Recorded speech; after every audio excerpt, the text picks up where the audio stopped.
Our last take, finally, comes from at Mr. Burn Notice.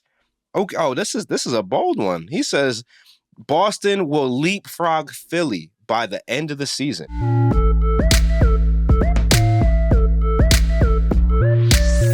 As of today, Boston is the 6th seed at 34-26, while Philly is only 2 games in front of them as the 3 seed at 35-23.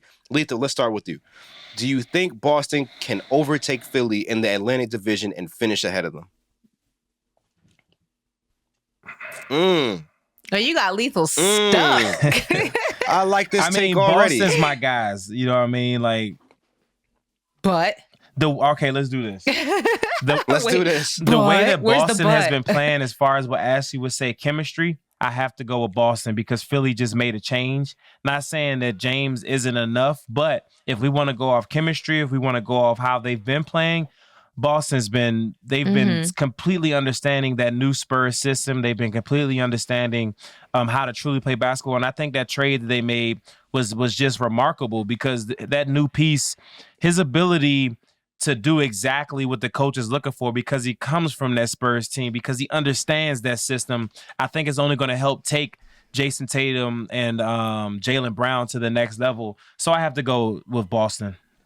Ash, what you thinking? She gonna say this. You got to go. You got it. You know what? I don't disagree with Lethal. I think that, Boston has been a victim of a few misfortunate things in the first half of the season, right? They had a huge COVID outbreak. Then there were some injuries. They had the coaching change, at the start of the season, and they were, getting adjusted to that. I think, there were a lot of things stacked against them in the first season that kind of made it a little bit of an up and down run for them. I still think at their core, they're a really good basketball team. And I think that a lot of the kinks that needed to be worked out, and COVID being the biggest one, won't be a factor in the second half of the season. I don't know if I believe in James Harden and Joel Embiid. I don't know if I'm buying it. I don't know if I believe it. I don't know if it's something. I don't know if I believe James Harden and Doc Rivers together. I have to see it. And I don't know. There's something in my gut that tells me in that trade, the Nets won more than the 76ers did. Sure. And I don't know if I buy the chemistry of the 76ers just yet. I don't. Right. I think that it's possible that Boston can leapfrog. I'm not mad at this take at all. Now, if, say, Boston and Philly got to go neck to neck in a series, I would take Philly to beat them. But if we're just talking about standings, I'm not mad at this. I can see it happening. This is a tough one, right? Because I like what Boston did, especially like when I like them getting Daniel Tice back. You know what I'm saying? I thought that was a really nice pickup for them. But it's just something about Joel Embiid and his dominance where I think James Harden, and just from what we've seen from him, I think he wants less of a load. I don't think he wants to have to shoulder so much of an offense, and being able to just dump the ball off to Joel Embiid from time to time is really the answer. Being able to set Tobias Harris up, no matter what you say about Tobias Harris, he's still someone that can go out there and get you 20. And I think his numbers are going to improve under Harden because now, what are you going to do? You're going to have Maxey on the floor with him. You're going to have Tybal, Embiid, Tobias, and Joel. That's going to be tough to stop.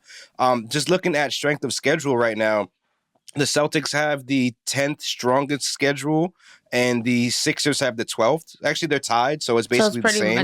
They pretty much have the same instead of toughness of schedule left. This is tough. But again, I think I'm going with the Celtics, though. Boston has played together. Let me tell y'all something. Boston has played together. I was just about to say that. I talked to Grant last week because we had to go over some film, and I'm telling y'all something. Breaking news, y'all. Breaking news. Lethal Shooter. Lethal Shooter working with Grant Williams. Top 4 in the NBA right now in three-point percentage, by the way. But in three-point percentage? In three-point percentage, Grant Williams is top 4 in the NBA. But you lying. Yeah, he wasn't known as a shooter. Hey, that's what we do. Hey, let's go. Why you gotta call Josh? Josh is the police. Josh gonna pull it up. Josh the feds. Josh gonna pull it up in 2 seconds. Go ahead, pull it up, Josh. Hey, congratulations, bro. Let the people know, Josh. That's what I do. Hey, but let me let you know real quick. Grant Williams used to be a liability from downtown, brother. Hey, man, he's stretching. Transformed that man game. Because the one thing that he understood, this is off record, but the one thing he understood in today's NBA at that size, if you're not knocking down a 3-point at a high clip, I mean, what's the point? But to jump back on subject, when I was watching film of Boston, guys, the way that they're moving, the way that they're in the timeouts, the way that they're doing everything, it looked like Pops over there. And now that they're accepting this new system and this new team format, and remember, I think it was us. You remember we used to say that they used to just be playing whatever and nobody's playing like a team. If you notice now, they're playing more like a team. Yeah. Philly, all due respect, if James Harden is slowing the ball down and Joel's just standing, or Joel's just, that's all due respect. If Joel is playing the way he's playing and James Harden is just standing, those two players are the same. It's just one is 7 foot and one is 6'5". Now, talk to him. If Joel has the ball doing his thing and James is moving without the ball, something he didn't even do for the Nets, or when James Harden is doing his thing and Joel is still moving out the ball, now that's going to be scary. But if they keep that same format of people watching, because Tobias Harris is a volume shooter, Danny Green is like all these guys they have to fill the ball. If that ball starts moving with Philly's going to blow it out the door. But if the ball doesn't move, it's just going to be stagnant offense. And right now, Boston is moving that basketball. It's unfortunate, and I see this happening. I don't think that we're going to see that offensive imagination come from a Doc Rivers offense. Okay. And I think what we're going to see is Doc Rivers out the door, Mike D'Antoni comes in the door next season. And now Mike D'Antoni. Listen, you got Daryl Morey and James Harden there. That's the last straw. Right. Promise you. I think it's going to happen. Right. Chris Stradamus on deck. You feel me? I have D'Antoni PSTD. What is it? Yeah, I think we all do. Yeah. I all due respect to Mike. He's a great coach. He's a great coach. But yeah, but I'm a Knicks fan, and I have have bad memories of that time of my life. So yeah, I believe it. So we trauma. I have trauma. Yeah. So how we feel? PTSD. We certifying this take Celtics ahead of the Sixers at the end of the season? I certify Ash. Ooh, I'm certifying it too, and I said PSTD. It's PTSD. Yes. Well, we know if she certified it, so I'm certifying it. Yeah. Oh yeah, Ash, this might be your one. Nah. Don't do that because I'm a part of it as well. Josh can pull up the statistics on the side, but it's cool. He pull up everything else. He ain't pull it up.